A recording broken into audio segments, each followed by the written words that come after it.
What's going on? My name is JP, and this is the eTeen Lab of students who want to create their very own online merchandise store or e-commerce store using print on demand.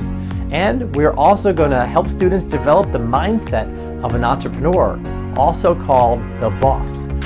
Students will explore their own amazing interests, learn how to create an online merch store with a whole bunch of products, and then learn how money is made through the internet. They will create fun designs in a program called Canva, which will be uploaded onto a free online printing platform. Then their designs can be placed on t-shirts and water bottles and mugs and leggings and bags, face masks and stickers and cell phone cases and so many more items. And since this is a print-on-demand business model, there's no cost and no need for inventory. When customers choose any one of the item links or any one of the product links, the third-party platform handles everything, including making, printing, and shipping the items to your customers. And money is earned from the sales. We will be teaching some of the best digital marketing strategies.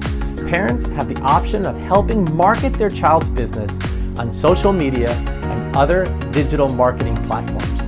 So hold on to your chairs. This is going to be quite a ride. I will see you on the next video.